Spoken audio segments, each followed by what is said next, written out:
In the United States, the concept of a vacation is strictly regulated by cultural expectations.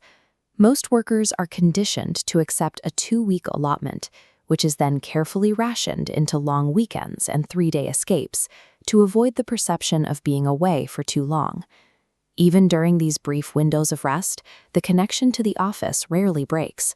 Workers pack laptops and stay glued to notifications, effectively remaining on call while ostensibly on holiday. There is an invisible line between being a dedicated employee and being an expendable one. Many Americans fear that if they fully disconnect, management will realize their role can be automated or outsourced.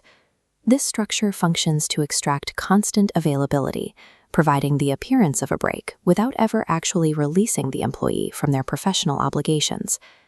A few years ago, an American traveler named Tiffany decided to spend 6 months in Australia and New Zealand.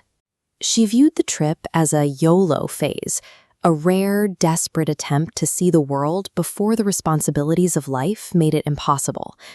She approached the trip with the intensity of someone checking off a final bucket list, filling every day with excursions like snorkeling the Great Barrier Reef and whitewater rafting. However, the people she met along the way didn't share her sense of urgency. The European and Australian travelers she encountered were on standard 4 to 6 week holidays, treating the experience as a regular, unremarkable part of their year. From an American perspective, a 6-week trip suggests a radical life crisis or a period of unemployment. We struggle to categorize extended travel as anything other than an outlier. In many developed nations, taking a full month to explore a new continent is simply how an adult year is structured.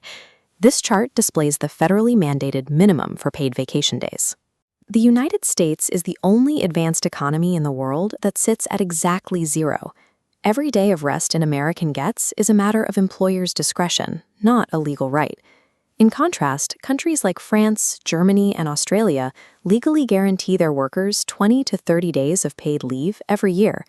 This legal foundation changes the way people travel. When you have a month of protected time, you can afford to be chilled. You can fly into a country with no return flight and no set itinerary, moving entirely at your own pace. These extended trips are a recurring lifestyle. Spending weeks in a different country is a predictable annual event rather than a once-in-a-lifetime indulgence. The data shows that high economic productivity does not require the sacrifice of personal time. The American model of relentless work is a specific cultural path, not a global necessity. If a balanced system is the norm in every other developed nation, why is there no collective movement to implement it in the States? Part of the issue is geographical and cultural insularity.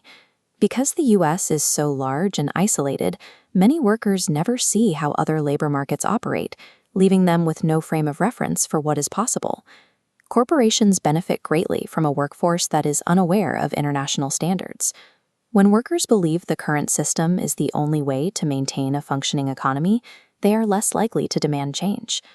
The constant state of anxiety regarding job security also plays a role. A tired, stressed workforce is often too preoccupied with immediate survival to challenge the overarching rules of the labor market.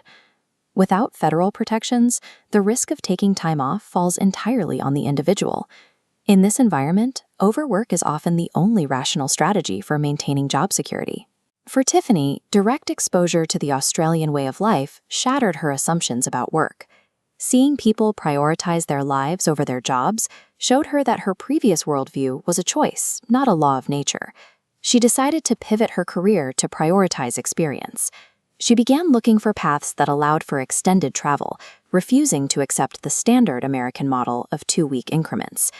Realizing that the American grind is an outlier is the first step toward reclaiming a different kind of life. Most people cannot simply quit their jobs and move to the other side of the world. Financial realities and family obligations make that kind of escape difficult. However, it is possible to change your internal relationship with your labor.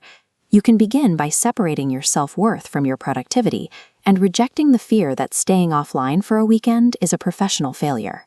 Protect your time off with the same intensity your employer uses to protect their bottom line. Challenge the idea that being busy is a badge of honor. The goal is to reclaim the perspective that our time is our own, intended to be used for our own discovery and fulfillment.